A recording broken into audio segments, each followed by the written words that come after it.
Maybe. Go ahead, give me some more information. Don't go by her house, don't go by her corner. That's the simple, that's the unlearned, that's the unskilled. But wisdom says don't go by her house. You mean she's calamity, she's falling. Some women can just entice a man and take him to no end, like Melanie Monroe. She was one of them kind of women that take a man down to very radical. And all this proverb was brought out when Jesus went into the wilderness to be tempted by Satan. All this wisdom and folly has got something to do with Satan luring you off and keeping you on the path. Wisdom is keeping you on the path with God, standing in his word. You know his word, so you don't fail. So when Jesus went out into the wilderness to be tempted of Satan, Satan, bow down and worship me. I give you all. He took him up in a moment in time and showed him the whole wide world and said, if you just worship me, I give you all of this. I shall not tempt the Lord thy God. And then another place, he said, if you jump, because Jesus could have jumped. When he was on the cross, he saw 10,000 angels at his disposal to come fight right then. But he said, Father, forgive them, for they know not what to do. He didn't even call on the angels to fight for him at that moment. And then the devil said, if you go, you are. And that's folly calling him.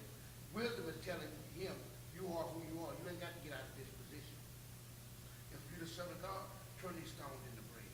I shall not tempt the Lord thy God. The folly was calling him, the folly woman was calling him to fall, to do these things, to be tempted of Satan. But the Bible said when he was through being tempted, the angels come and worship him because he didn't fall into that. That's what made him lawless.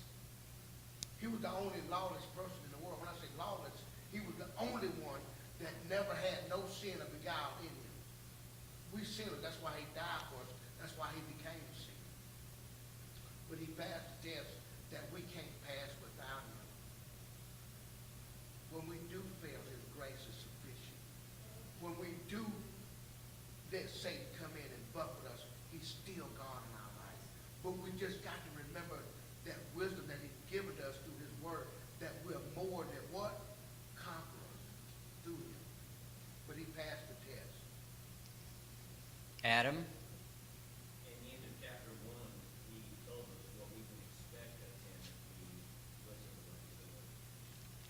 Where he says, right, so you're talking about verse 24 through 31? Specifically bring Verse 33 and what chapter? of Proverbs 1 says, but whoso hearkeneth unto me shall dwell safely and shall be quiet from fear of evil.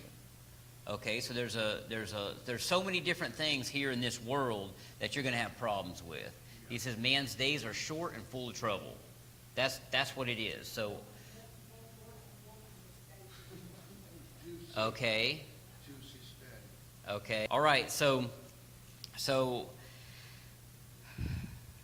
exalt her. Okay. So let's go back over to Proverbs chapter 7. All right. So this is the strange woman here that's prepared. So let's go to.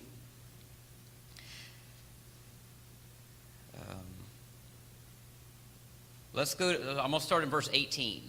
All right, so we already read through where she's prepared her bed and things are all ready for that simple one. If you go, let me back up a little bit here. Let me go to verse 4. Proverbs chapter 7, verse 4. He says, say unto wisdom, thou art my sister, and call understanding thy kinswoman, that they may keep thee from the strange woman. Notice they're both women.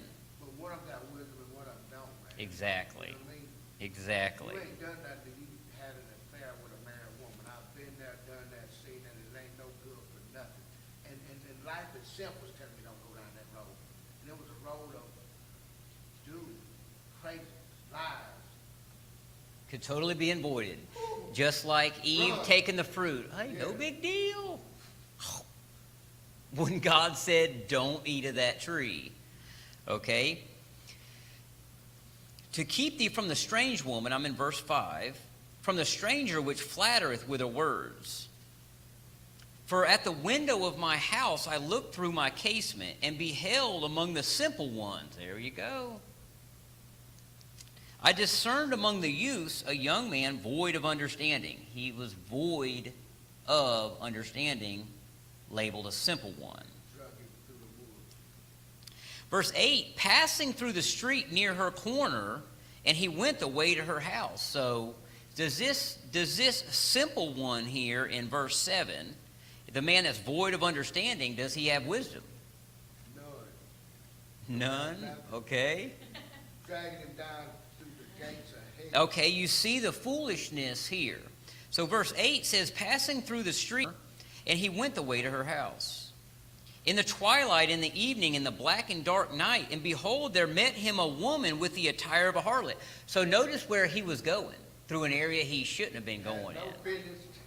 Had no business being there. A woman with an attire of a harlot and subtle of heart. She is loud and stubborn. Her feet abide not in her house. So you thought you were going by the house. She ain't in the house. She's out there in the street while you're walking by. Verse 12 says, now is she without, now in the streets, and lieth in wait at every corner. All right, so let me jump down to verse 18. She says, come, let us take our fill of love until the morning. Let us solace ourselves with loves. For the good man is not at home. He has gone on a long journey. Okay, so the man of the house is not home. He's on a journey. Verse 20 says, and will come home at the day appointed. I know when he's going to return. He ain't going to bust us in the middle of this. I know when he's going to return. Everything cool. Verse 21 says, with her much fair speech, she caused him to yield. See that? It starts out, you're in the wrong place at the wrong time. And then all of a sudden, something that you can't withstand is standing beside you, talking to you. And then you find yourself yielding. So it would be better to take the next block over where they're all old people on that street so you can get to your house and avoid this whole thing. Megan? The Israelites, the ones that wanted to go back to Egypt, they were considered the whore. Yes. They were the adulterous. And it started out with murmuring against the Lord. After they saw that what he had done, they started murmuring against the Lord and not having faith, not believing him, not taking heed to what he says. And then they started going in their own direction, in their own heart, trying to fix their own problems, serving their own God. But you saw that it was like a domino effect. It wasn't just one thing. It was a domino effect of their heart going against the Lord. And so it led to things of them doing things that were against the Lord and not what the Lord said. And so I feel like this is like that. Because of their heart. And so they left. So the Egyptians, when they were delivered out of Egypt, when all those plagues were given to Pharaoh, I'm not sure. Go ahead, Adam. When I think of murmuring, I think of your flesh saying stuff under your breath that has no value. Because if it was said to be taken down facts, and facts about what has happened and where you're at now. So it's almost like when you murmur, you don't want people around to hear, but your flesh wants to like get out what it believes, and then your flesh murmurs it where nobody can hear it, and then you listen to your flesh and like, oh, I just heard it. Must be true. And so all that is just, it seems like just a way for your flesh to resist truth without openly resisting it, because you can't resist. You couldn't resist it if you was out in the open and you said what you were muttering out in plain view. You would look like an idiot.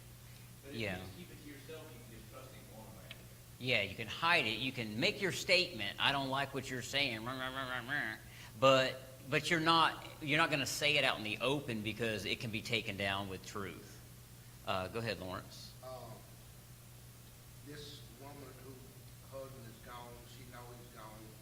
She asked him to come get his fill for the night. It's Joseph.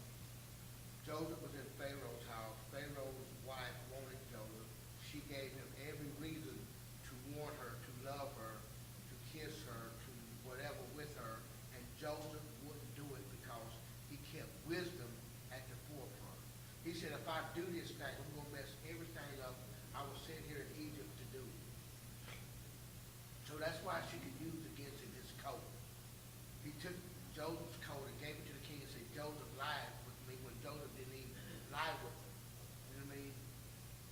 told her every reason that he shouldn't. And if he would have been a foolish man, or a man with no understanding, he'd have did it. And then it probably cost him everything he had in Egypt. But being he passed that test, God exalted him because he humbled himself in that situation. Right, and you see her flesh was evil. Evil. Because she just wanted to take him down. And he says the adulterous woman will hunt for the precious life. It says it right here. It says it in Proverbs chapter 6, verse 26. He says, for by the means of a whorish woman a man is brought to a piece of bread, and the adulteress will hunt for the precious life. Joseph was that precious life. That adulterous woman, which was Potiphar's wife, the captain of the guard, and she was seeking after Joseph, and you see her flesh was against Joseph. She wanted him to do what she wanted to take him down, because as soon as he didn't, her flesh was in an outrage. I can't get what I want. I'm going to show myself. I'm going to turn into that monster, and I'm going to lie, and you're going to prison because you wouldn't do what I wanted you to do. She thought she was God. I'm going to do whatever I want, and then you're going to feel the wrath of me. What wrath? Amen. God exalted Joseph higher than he was before that because of listening to him. Go ahead, Miss Mary. I was thinking about that sister. That sister's the one that Mr. Gentleman respects, and he values her opinion, that he will listen and he will be encouraged by her to do the right thing. Because she's a woman and she knows the folly and the woman kindness. Right, and you'll find your brothers and sisters will say, hey, you shouldn't be going with that woman, or you shouldn't be going with that Shut guy. up, man, shut up. That's what they say. Yes. And knowing you shouldn't be with her, dude. And they're agreeing with what's right, and then all of a sudden you have a problem with your sister Ooh. or your brother. Well, would you shut up? I want to do this. Yeah. But they're looking out for your well-being. So it could be what that's talking about. Okay, so if you keep going here, we're in Proverbs chapter 7, verse 21.